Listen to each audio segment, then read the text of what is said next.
మోకాళ్ల నొప్పి వయసువల్లే వస్తుందా లేక మన అలవాట్ల వల్ల అనే ప్రశ్న ఈ రోజుల్లో ప్రతి ఒక్కరినీ వేధిస్తోంది. ఒకప్పుడు 60 ఏళ్లు దాటినవారికి మాత్రమే మోకాళ్ల నొప్పులు వచ్చేవి.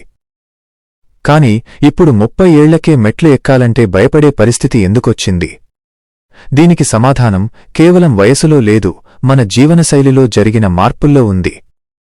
మోకాళ్ల నొప్పి అనేది కేవలం ఎముకల సమస్య మాత్రమే కాదు, ఇది మన శరీరం మనకిస్తున్న ఒక ముఖ్యమైన సంకేతం.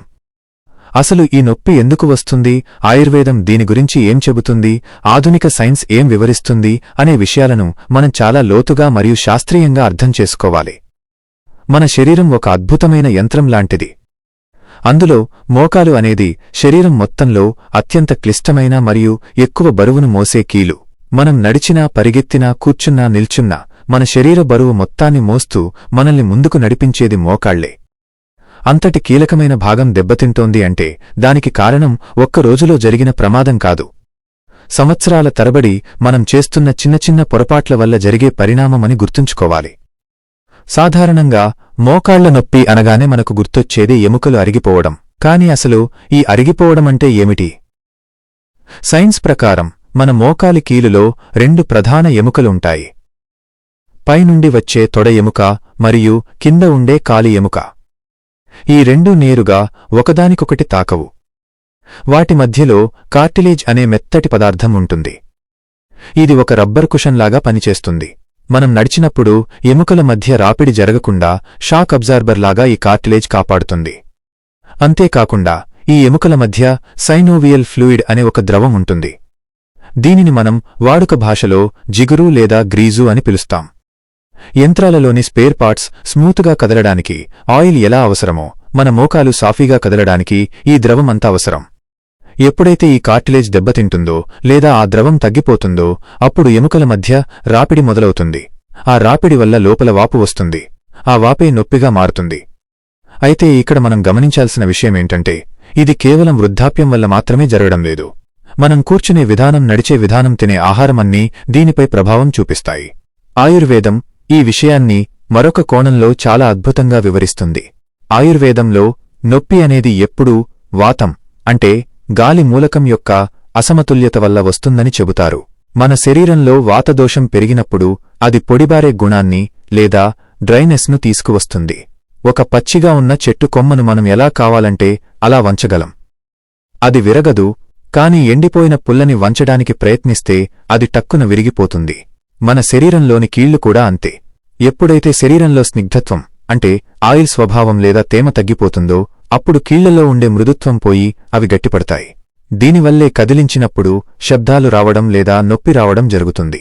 ఆయుర్వేదం ప్రకారం ఈ వాతం పెరగడానికి ముఖ్య కారణం మన ఆహారపు అలవాట్లు మరియు జీర్ణశక్తి.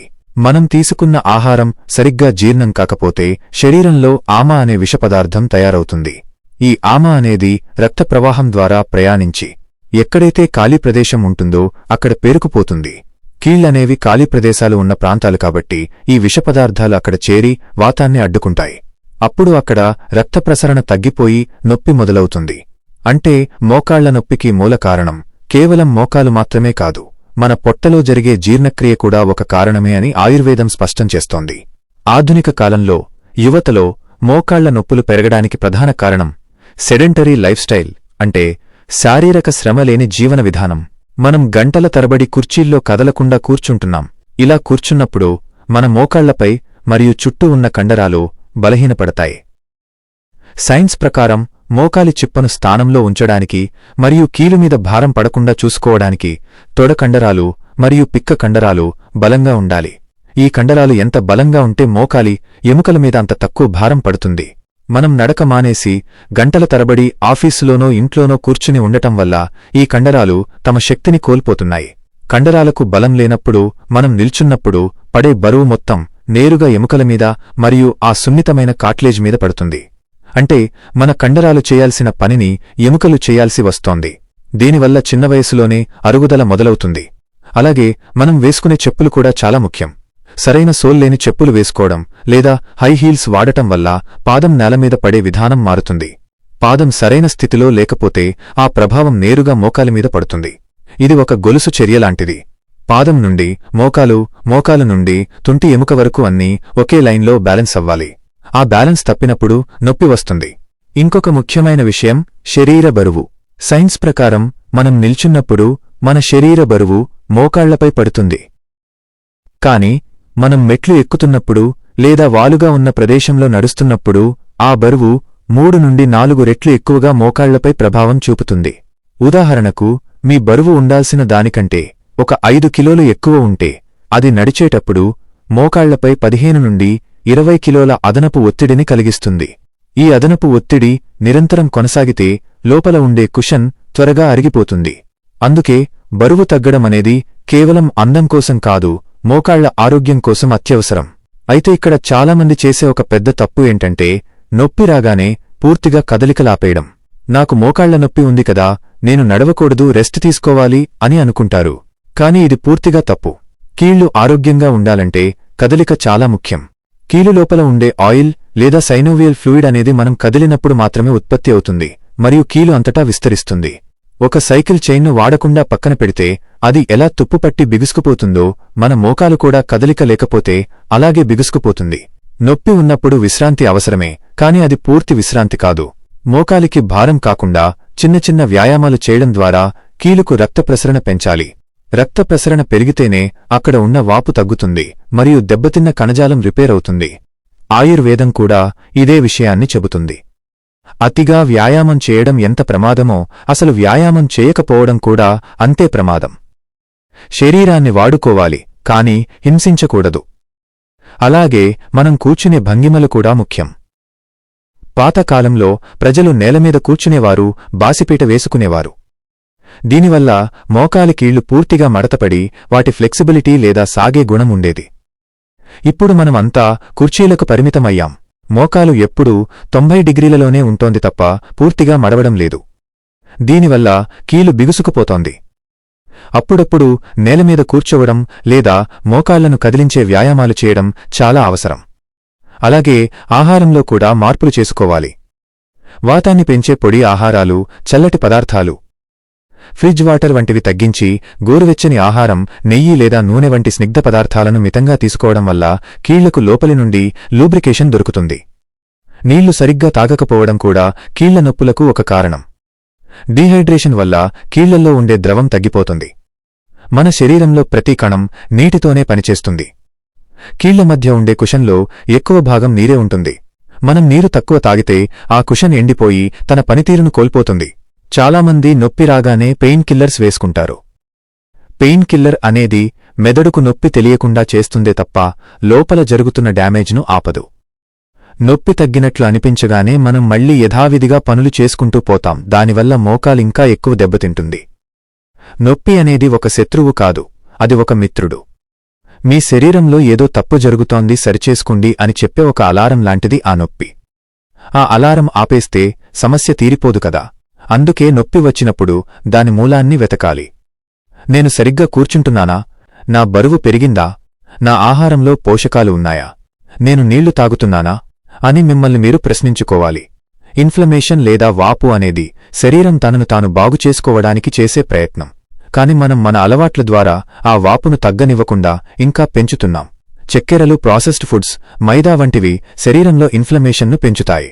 ఇవి కీళ్ల నొప్పులను ఇంకా తీవ్రం చేస్తాయి. సహజమైన ఆహారం, పసుపు, అల్లం వంటివి ఇన్ఫ్లమేషన్ను తగ్గించే గుణం కలిగి ఉంటాయి. నిద్ర కూడా కీళ్ల ఆరోగ్యానికి చాలా ముఖ్యం. మనం నిద్రపోతున్నప్పుడు మాత్రమే శరీరం రిపేర్ పనిని మొదలుపెడుతుంది. రోజంతా మనం మోకాళ్లపై వేసిన భారాన్ని సరిచేసి కణజాలాన్ని బాగుచేసే సమయం నిద్ర. సరైన నిద్ర లేకపోతే ఈ రిపేర్ ప్రక్రియ ఆగిపోతుంది. ఒత్తిడి లేదా స్ట్రెస్ కూడా కండరాలను బిగుసుకుపోయేలా చేస్తుంది. మనం టెన్షన్లో ఉన్నప్పుడు మనకు తెలియకుండానే శరీర కండరాలను బిగబడతాం. ఇది కీళ్లపై ఒత్తిడిని పెంచుతుంది.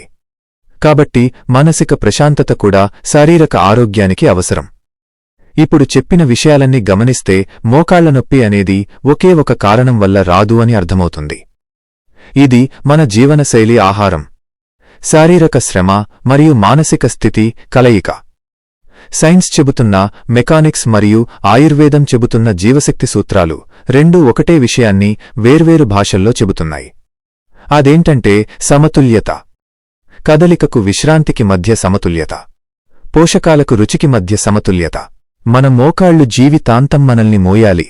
వాటిని మనం ఒక యంత్రంలా కాకుండా మన శరీరంలో ఒక సజీవమైన భాగంగా చూడాలి.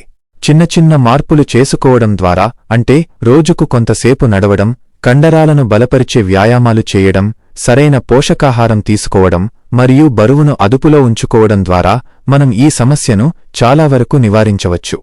నొప్పి వచ్చిన తరువాత మందులు వాడటం కంటే నొప్పి రాకుండా జాగ్రత్త పడటం లేదా వచ్చిన నొప్పిని సహజ పద్ధతుల్లో జీవనశైలి మార్పులతో తగ్గించుకోవడం ఉత్తమమైన మార్గం. ఆధునిక వైద్య విజ్ఞానం ఎంత అభివృద్ధి చెందినా మన శరీరాన్ని సహజంగా కాపాడుకునే బాధ్యత మనదే. కీళ్ల మార్పిడి శస్త్రచికిత్సల దాకా వెళ్లకుండా ఉండాలంటే ఈరోజే మన అలవాట్లను మార్చుకోవాలి. మనం వేసే ప్రతి అడుగు మన ఆరోగ్యం వైపు పడాలి. కూర్చునే భంగిమ నుండి తినే ఆహారం వరకు ప్రతిదీ మన కీళ్లపై ప్రభావం చూపుతుందని గుర్తుంచుకుంటే మనం మన శరీరాన్ని గౌరవించడం మొదలుపెడతాం. ఎప్పుడైతే మనం శరీరాన్ని గౌరవిస్తామో శరీరం మనకు సహకరిస్తుంది. నొప్పి శరీరమిచ్చే హెచ్చరిక అని ఇప్పుడర్థమైంది కదా. దాన్ని గమనించి గౌరవించి మార్పును ఆహ్వానిద్దాం.